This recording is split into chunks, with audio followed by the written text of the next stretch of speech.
So ಇವತ್ತು ನಾನು ತೊಗೊಂಬಂದಿನಿ parrot fishes ನಮ್ಮ 7 ಫೀಟ್ ಟ್ಯಾಂಕಲ್ಲಿ ಇಂಟ್ರೊಡ್ಯೂಸ್ ಮಾಡೋಕ್ಕೆ.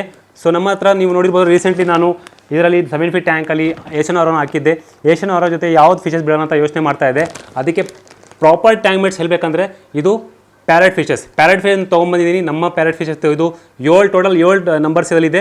ಇದು ತೊಗೊಂಬಂದು ನಾನು ಇದರಲ್ಲಿ ಹಾಕ್ತಾಯಿದ್ದೀನಿ, ಯಾಕಂದರೆ ಪ್ರಾಪರ್ ಟ್ಯಾಂಕ್ ಮೇಟ್ಸ್ ಇದು ನಾರ್ಮಲ್ ಪ್ಯಾರೆಟ್ ಫಿಶಸ್ ಅಲ್ಲ, AAA ಗ್ರೇಡ್ ಪ್ಯಾರೆಟ್ ಫಿಶಸ್. ಇದು ಟ್ಯಾಂಕಲ್ಲಿ ಹಾಕಿದ ಮೇಲೆ ನಿಮ್ಗೆ ಗೊತ್ತಾಗುತ್ತೆ, ಯಾಕಂದರೆ ಇದು ಕ್ವಾಲಿಟಿ ಇಂಟ್ರೊಡ್ಯೂಸ್ ಮಾಡಿದ ತಕ್ಷಣ ಗೊತ್ತಾಗೋದು. ಟೋಟಲ್ 7 ನಂಬರ್ ಇದೆ, ಯಾಕಂದರೆ 7 ನಂಬರ್ಸ್ ಇದು ವಾಸ್ತು ಅಂತ ಹೇಳ್ತಾರೆ, ಅದಕ್ಕೆ ನಾನು 7 ತೊಗೊಂಬಂದಿದ್ದೀನಿ. ಮತ್ತು ಇದು ಹೋಲ್ಸೇಲ್ ಪ್ಯಾಕಲ್ಲಿ 7 ಬರೋದು, ಆ ಥರ ವಾಸ್ತು ಏನು ಬಿಲೀವ್ ಮಾಡಲ್ಲ. ಹೋಲ್ಸೇಲ್ ಪ್ಯಾಕಲ್ಲಿ 7 ಬರೋದು, ಅದು ಹೋಲ್ಸೇಲ್ ಪ್ಯಾಕಲ್ಲಿ ತೊಗೊಂಬಂದುಬಿಟ್ಟಿದ್ದೀನಿ. ಸೊ ಇವತ್ತು ನಾನು ನಮ್ಮ ಏಷ್ಯನ್ ಆರೋನ ಜೊತೆ ಬಿಟ್ಟಿದ್ದೀನಿ, ಯಾಕಂದರೆ ಏಷ್ಯನ್ ಪಾಪ ಒಂದು ವಾರ ಆಯ್ತು ತೊಗೊಂಬಂದು ಒಂದೇ ಆರೋನ ಈ ಕಡೆಯಿಂದ ಆ ಕಡೆ ಸುತ್ತಾಡ್ತಾ ಇದೆ, ನೋಡೋಕ್ಕೂ ಬೇಜಾರಾಗ್ತಾಯಿದ್ದು. ಅದ್ರ ಜೊತೆಗೆ ಯಾವುದಾದ್ರು ಫಿಶ್ ಬಿಡೋಣ ಅಂತ ಇದೆ. ಅದಕ್ಕೆ 2 ದಿನ ಇಂಡಿಯಾದ ಇಂಟ್ರೊಡ್ಯೂಸ್ ಮಾಡಿದ್ದು, 3ನೇ ದಿವಸ ನಾನು ಪ್ಯಾರೆಟ್ ಫಿಶಸ್ ಇಂಟ್ರೊಡ್ಯೂಸ್ ಮಾಡೋಕ್ಕೆ ಹೋಗ್ತಾ ಇದ್ದೀನಿ.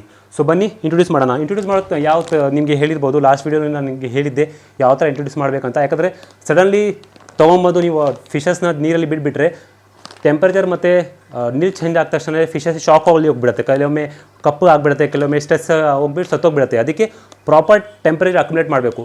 ಪ್ರಾಪರ್ ಟೈಮ್ಲಿ ಅಕ್ಯುಮುಲೇಟ್ ಹೆಂಗೆ ಮಾಡಬೇಕಂದ್ರೆ 20 ನಿಮಿಷ ಅಟ್ಲೀಸ್ಟ್ ಈ ಬ್ಯಾಗನ್ನು ಇದರಲ್ಲಿ ಫ್ಲೋಟ್ ಮಾಡೋಕ್ಕೆ ಬಿಡಬೇಕು. ಫ್ಲೋಟ್ ಮಾಡೋಕ್ಕೆ 20 ನಿಮಿಷ ಬಿಟ್ಟಿದ್ರೆ ಈ ಟ್ಯಾಂಕಲ್ಲಿ ಇರುವ ಟೆಂಪ್ರೇಚರ್ ಮತ್ತು ಈ ಫಿಶಸ್ಸಿನ ನೀರಿನ ಟೆಂಪ್ರೇಚರ್ ಎರಡೂ ಒಂದೇ ಸಮ ಬರುತ್ತೆ. ಆಮೇಲೆ ಬರೀ ಫಿಶಸ್ನ ನೀವು ಟ್ಯಾಂಕಲ್ಲಿ ಬಿಟ್ಟಿದ್ರೆ ಅದು ಸಡನ್ ವಾಟರ್ ಚೇಂಜಸ್ ಆಗೋ ಥರ ಆಗಲ್ಲ, ಮತ್ತು ಸಡನ್ ಟೆಂಪ್ರೇಚರ್ ಕೂಡ ಡ್ರಾಪು ಆಗೋ ಥರ ಏನು ಫಿಶಸ್ಗೆ ಎಫೆಕ್ಟ್ ಬೀಳಲ್ಲ, ಆವಾಗ ಫಿಶಸ್ ಹೆಲ್ತಿ ಆಗಿರುತ್ತೆ. ಸೊ ಬನ್ನಿ ಇಂಟ್ರೊಡ್ಯೂಸ್ ಮಾಡಿ. ಇಲ್ಲಿ ನೋಡ್ಬೋದು ನಾವು ಟೆಂಪ್ರೇಚರ್ ಅಕ್ಯುಮುಲೇಟ್ ಮಾಡೋಕ್ಕೆ ಬಿಟ್ಟಿದ್ದೀವಿ. ಸೊ ಇಲ್ಲಿ ನೋಡ್ಬೋದು ಟೆಂಪ್ರೇಚರ್ ಅಕ್ಯುಮುಲೇಟ್ ಮಾಡೋಕ್ಕೆ ಬಿಟ್ಟಿದ್ದೀವಿ. ಅಟ್ಲೀಸ್ಟ್ 20 ನಿಮಿಷ ಈ ಥರ ಬಿಡಬೇಕು, ಯಾಕಂದರೆ ಇದರಿಂದ ಏನಾಗುತ್ತೆ ಟ್ಯಾಂಕಿನ ಟೆಂಪ್ರೇಚರ್ ಮತ್ತು ಪಾಕೆಟಲ್ಲಿರುವ ನೀರಿನ ಟೆಂಪ್ರೇಚರ್ ಒಂದೇ ಸಮ ಆಗಿ ಇವ್ರ ಬಾಡಿಗೆ ಏನೂ ಎಫೆಕ್ಟ್ ಆಗೋಲ್ಲ, ಇವ್ರ ಫಿಶಸ್ಗೆ ಏನೂ ಎಫೆಕ್ಟ್ ಆಗೋಲ್ಲ. ಒಂದೇ ಸಲ ಬಿಟ್ಬಿಟ್ರೆ ಎಫೆಕ್ಟ್ ಆಗುತ್ತೆ. ಯಾವ ಥರ ಅಂದರೆ ನೀರು ಇಮಿಡಿಯೇಟ್ಲಿ ಚೇಂಜ್ ಆಗಿಬಿಡುತ್ತೆ ಫಿಶಸ್ಗೆ, ಮತ್ತು ಟೆಂಪ್ರೇಚರ್ ಒಂದು ಸಲ ಇಮಿಡಿಯೇಟ್ಲಿ ಚೇಂಜ್ ಆಗಿಬಿಡುತ್ತೆ, ಆವಾಗ ಫಿಶಸ್ ಸ್ಟ್ರೆಸ್ಸಲ್ಲಿ ಹೋಗ್ಬಿಡ್ತಾರೆ. ಸೊ ಪ್ರಾಪರ್ ಇಂಟ್ರೊಡ್ಯೂಸ್ ಮಾಡೋ ರೀತಿ ಇದೇನೆ. ಸೊ ನೀವು ಯಾವಾಗಲೂ ಒಂದು ಫಿಶ್ ತೊಗೊಂಬನ್ನಿ, 10 ಫಿಶ್ ತೊಗೊಂಬನ್ನಿ, ಅದು 10 ರೂಪಾಯಿ ಫಿಶ್ ಇರಲಿ, ಅದು 10,000 ಫಿಶ್ ಇದ್ರಿ, ಇದೇ ಥರ ನೀವು ಫಾಲೋ ಅಪ್ ಮಾಡಬೇಕು. ಆ ಥರ ಫಾಲೋ ಅಪ್ ಮಾಡಿಕೊಂಡ್ರೆ ನಿಮ್ಮ ಮೀನು ಸತ್ತೋಗೋದಿಲ್ಲ ಮತ್ತು ಹೆಲ್ತಿಯಾಗಿರುತ್ತೆ.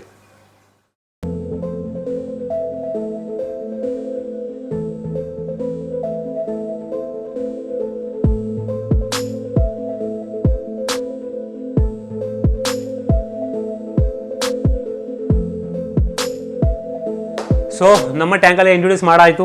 ಈಗ ನಾವು ಬರ್ತಾ ಹೊಸ ಮೀನು ತೊಗೊಂಡ್ಬರ್ತಾ ಇದ್ದೀವಿ, ಸುಂದರವಾದ ಮೀನು. ಈಗ ನೋಡಿ ಆಲ್ರೆಡಿ ನನಗೆ ಪ್ಯಾರೆಟ್ ಫಿಶ್ 7 ಪ್ಯಾರೆಟ್ ಫಿಶ್ ಹಾಕಿದ್ದೀನಿ. AAA ಗ್ರೇಡ್, ನಾರ್ಮಲ್ ಗ್ರೇಡ್ ಅಲ್ಲ, AAA ಗ್ರೇಡ್. ಮತ್ತು ಆರೋನ ನಾವು ರೀಸೆಂಟಾಗಿ 3 ದಿನ ಆಯಿತು ಇದರಲ್ಲಿ ಇಂಟ್ರೊಡ್ಯೂಸ್ ಮಾಡಿ. ಇದು ಕೂಡ ಬಹಳಷ್ಟು ಹೆಲ್ತಿ ಆಗಿದೆ, ಮತ್ತು ಟೇಲು ಕೂಡ ಸ್ವಲ್ಪ ರಿಕವರ್ ಆಗಿದೆ.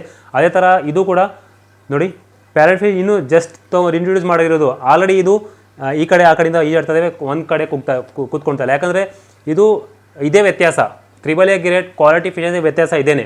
ನೀವು ಒಳ್ಳೆ ಕ್ವಾಲಿಟಿ ಫಿಶಸ್ ಹಾಕಿದರೆ, ಹೆಲ್ತಿ ಫಿಶಸ್ ಹಾಕಿದರೆ ನೋಡಿ ಯಾವ ಥರ ಆ್ಯಕ್ಟಿವ್ನೆಸ್ ತೋರಿಸುತ್ತೆ. ಅದೇ ಲೋ ಕ್ವಾಲಿಟಿ ಮತ್ತು ಸ್ಟ್ರೆಸ್ ಫಿಶಸ್ ಹಾಕಿದರೆ ಒಂದೇ ಕಡೆ ಕೂತ್ಕೊಳ್ಳೋದು, ಒಂದು ಕಡೆ ಮುಂದೆ ಬರಲ್ಲ, ಒಂದು ಕಡೆ ಕೂತ್ಕೊಳ್ಳುತ್ತೆ, ಕಪ್ಪಾಗಿಬಿಡುತ್ತೆ, ಆ್ಯಕ್ಟಿವ್ ಇರಲ್ಲ. ನೋಡಿ ಯಾವ ಥರ ಕಾಣ್ತಾ ಇದೆ ಅಂದರೆ ಇದು ಆಲ್ರೆಡಿ ಈ ಟ್ಯಾಂಕಲ್ಲಿ ಇದ್ದಿದ್ರೇನೋ ಮೊದಲೇ ಆ ಥರ ಕಾಣ್ತಾ ಇದೆ. ನೋಡಿ ಎಷ್ಟು ಆ್ಯಕ್ಟಿವ್ ಆಗಿದ್ದಾವೆ, ಈ ಕಡೆಯಿಂದ ಆ ಕಡೆಯಿಂದ ಹೋಗ್ತಾ ಇದೆ. ಮತ್ತು ಈ ಫಿಶಸ್ಗೆ ಇದು ಪ್ರಾಪರ್ ಸೆಟ್ ಆಗ್ತಾ ಇದೆ, ಯಾಕಂದರೆ ಸೈಜು ಇದು ಕೂಡ ಅವರೇಜ್ ಇದೆ, ಅದು ಕೂಡ ಅವರೇಜ್ ಇದೆ. ಇದಕ್ಕೆ ಬಾಯಿಗೆ ಫಿಟ್ ಆಗಲ್ಲ, ಇದು ಪ್ರಾಬ್ಲಮ್ಸ್ ಏನೂ ಆಗೋದಿಲ್ಲ. ಸೊ ಈ ಥರ ನಮ್ಮ ಚಾನಲ್ಲಿ ಭಾಳಷ್ಟು ವೀಡಿಯೋ ಬರ್ತಾ ಇರುತ್ತೆ. ಇನ್ನೂ ನಾನು ಮುಂದೆ ಇದರಲ್ಲಿ ಪಿಕಾಕ್ ಬಾಸ್ ಹಾಕೋಣ ಅಂತ ಇದ್ದೀನಿ, ಮತ್ತು ಅದರ ಅಮೇರಿಕನ್ ಫ್ಲ್ಯಾಕ್ಟಲ್ಲಿ ಹಾಕೋಣ ಅಂತಿದ್ದೀನಿ. ಭಾಳ ಮೀನು ವೀಡಿಯೋ ಬರ್ತಾ ಇರುತ್ತೆ ನಮ್ಮ ಚಾನಲಲ್ಲಿ. ನಮ್ಮ ಫಿಶ್ ರೂಮಲ್ಲಿ ಇನ್ನೂ ನಾವು ಮರೀನ್ ಫಿಶಸ್ ಹಾಕಬೇಕು, ಫ್ಲವಾನ್ ತೊಗೊಂಬರಬೇಕು, ಬಹಳ ಮೀನು, ಬಹಳ ಪೆಟ್ಸ್ ವೀಡಿಯೋ ನಮ್ಮ ಚಾನಲ್ಲಿ ಬರ್ತಾ ಇರುತ್ತೆ. ಸೊ ನಮ್ಮ ವೀಡಿಯೋಗೆ ಲೈಕ್ ಮಾಡಿ, ನಮ್ಮ ಚಾನಲ್ ಸಬ್ಸ್ಕ್ರೈಬ್ ಮಾಡ್ಕೊಳ್ಳಿ. ಯಾಕಂದರೆ ಬರೀ ಸಾಕುವ ಪ್ರಾಣಿ ಬಗ್ಗೆ ಬಹಳಷ್ಟು ಕಮ್ಮಿ ಅಕ್ವೇರಿಯಂ ಚಾನಲ್ಸ್ ಇದೆ ಕನ್ನಡದಲ್ಲಿ. ಸೊ ನಾವು ಒಂದು ಕೂಡ, ಸೊ ಪ್ಲೀಸ್ ನಮ್ಮ ಚಾನಲ್ನ ಸಪೋರ್ಟ್ ಮಾಡಿ. ಇಲ್ಲಾಂದರೆ ನೀವು ಸಪೋರ್ಟ್ ಮಾಡಿದ್ರೆ ನಾವು ಸರ್ವೈವ್ ಮಾಡೋಕ್ಕಾಗಲ್ಲ. ಸೊ ಅದಕ್ಕೆ ನಮ್ಮ ಕನ್ನಡ ಚಾನಲ್ನ ಗ್ರೋ ಆಗಬೇಕು, ನಮ್ಮ ಕನ್ನಡ ಆಡಿಯನ್ಸ್ ಗ್ರೋ ಆಗಬೇಕು, ನಮ್ಮ ಕನ್ನಡಿಗೋಸ್ಕರ ಈ ಪೆಟ್ಸ್ ಮತ್ತು ಹಾಬಿನ ಗ್ರೋ ಮಾಡಬೇಕು. ಅದು ಒಂದು ನಾವು ವೀಡಿಯೋ ಮಾಡ್ತಾಯಿದ್ದೀವಿ. ಸೊ ನಿಮಗೆ ಈ ವಿಡಿಯೋ ಅಷ್ಟ ಆಗಿರ್ಬೋದು. ಸೊ ವಿಡಿಯೋ ಇಷ್ಟ ಆದರೆ ಲೈಕ್ ಮಾಡಿ, ಶೇರ್ ಮಾಡಿ, ಸಬ್ಸ್ಕ್ರೈಬ್ ಮಾಡಿ. ಈ ಥರ ಭಾಳಷ್ಟು ವೀಡಿಯೋ ಬರ್ತಾ ಇರುತ್ತೆ. Thank you for watching. ಇನ್ನೊಂದು ಸಿಗೋಣ, ಅಲ್ಲಿನ ತನಕ ನಮಸ್ತೆ, ಗುಡ್ ಬೈ.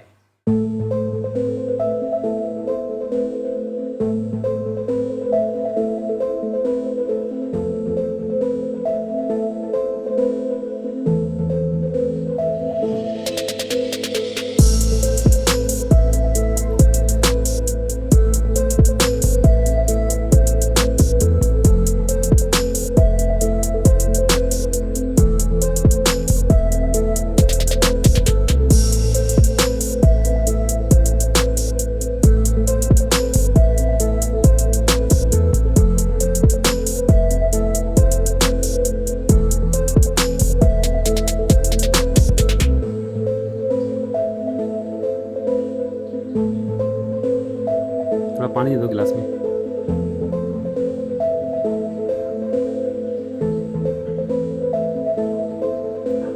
गिलास नहीं, पीने का पानी वहाँ पे है क्या गिलास?